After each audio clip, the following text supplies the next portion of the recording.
Are you tired of having to individually send messages on Instagram?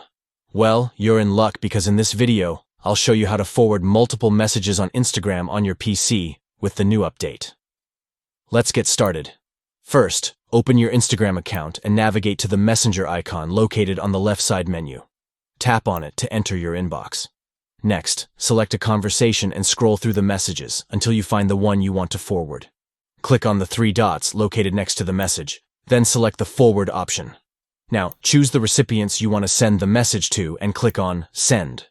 Your message will then be forwarded to the selected individuals. To forward more messages, simply repeat the process by selecting another message, clicking on the three dots, and choosing the forward option. Select the recipients and click on Send to deliver the message.